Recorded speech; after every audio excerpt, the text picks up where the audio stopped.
الأهل، العيلة، الأصحاب، دول مش بس ناس في حياتنا، دول نعمة من عند ربنا. كل واحد فيهم ليه دور وقيمة وأثر في حياتنا. بس يا ترى إحنا حاسين بقيمتهم وهم معانا، ولا بنعرف قيمتهم لما بيسيبونا ويمشوا؟ ولو فعلا حاسين بقيمتهم، هل بنعبر عن ده في الوقت الصح؟ أنا رحاب أسامة، وبرحب بيكم في حلقة جديدة من دير تو دير.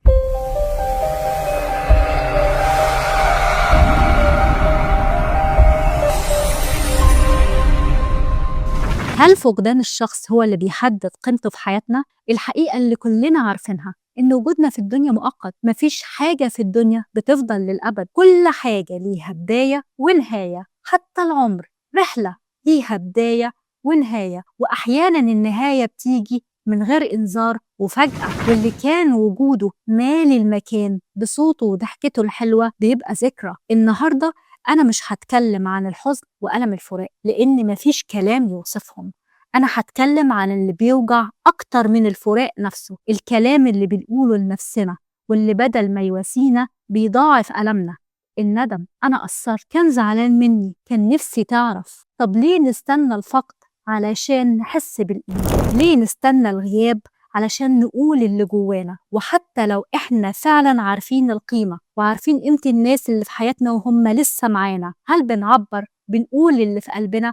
بنحكي لهم عن التفاصيل الصغيرة اللي مخليه وجودهم فارق معانا؟ ولا الكلام بيفضل جوانا ما بيطلعش؟ وفجأة كلمة لو تبقى أتقل كلمة في القلب. لو كان معانا كنت قلتله، لو كانت هنا كنت طيبت خاطرها، لو رجع بيا الزمن. بس الزمن ما بيرجعش، ولو ولا بتواسي ولا بتطبطب. النهاردة ممكن يكون آخر يوم في رمضان، وممكن يكون أول يوم في العيد. بنودع شهر كريم وبنفتح باب لفرحة جديدة، وفي إيدك إن النهاردة يبقى بداية جديدة لي. الكلام اللي كان محبوس جواك يخرج للنور، والمشاعر ما تفضلش جوه، لكن تتقال وتتسمع وتتعايش.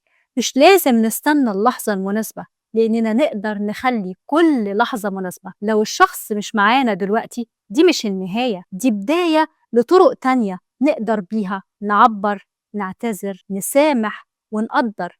لأن العلاقة ما بتنتهيش بالفقد، شكلها بس هو اللي بيتغير. وخليني أقول لك حاجة تانية، مش بس الأشخاص فقدانهم بيكشف قيمتهم، كمان الأعمال اللي بنقول بيها كل يوم من خلال أدوارنا ومسؤولياتنا وواجباتنا. الأعمال دي ممكن تتحول لعبء وضغط لما بنغفل عن قيمتها. في الحقيقة احنا ما فقدناش العمل، احنا فقدنا القيمة اللي وراه. العمل بقى موجود لكن من غير روح، وساعتها الشكوى صوتها يعلى ونحس إن كل حاجة بقت تقيلة. طيب ليه في رمضان كل عمل بنقوم بيه من أبسط عمل لأكبر عمل بيصحي جوانا مشاعر مختلفة وبيدي طاقة ما بنحسهاش بنفس القوة باقي السنة؟ يمكن لأننا ما بقيناش بنشوف العمل بس مع الناس، لكن بنشوفه مع رب العباد. العمل ما بقاش واقف على كلمة شكر من حد زي وزيك، العمل بقى لإرضاء ربنا علشان رصيدنا يزيد وكفة الميزان ترجح. تجهيز الأكل مش مجرد طبخ، ده إطعام صائم. قيام الليل مش تعب وقلة نوم، ده قرب من ربنا. إتقان الشغل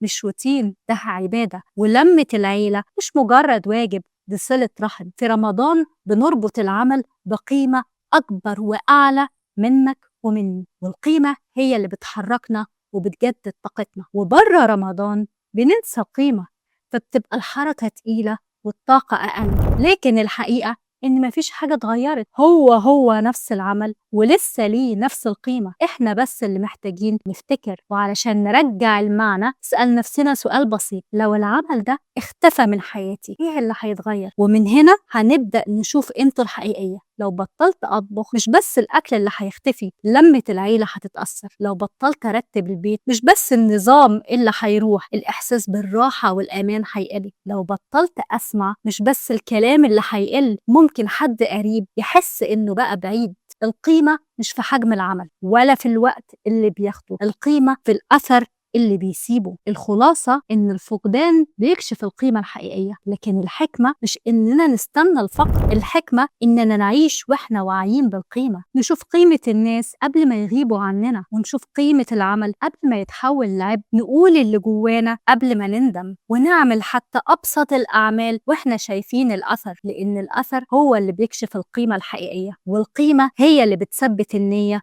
وتجدد الطاقة. يمكن أجمل وداع لرمضان إننا ما نقفلش الباب اللي اتفتح جوانا، أجمل وداع لرمضان إننا نكمل اللي بدأناه، لأن الرحلة ما بتخلصش بنهاية رمضان، الرحلة مستمرة من رمضان لرمضان، علشان لما يرجع ويزورنا السنة الجاية ويخبط على بابنا نحكي له إننا كملنا الرحلة من مكان وعي وحب وعطاء. ولو الحلقة دي فادتك اعمل لايك وشاركها مع كل اللي حواليك، يمكن الفيديو ده يكون بداية لتغيير كبير.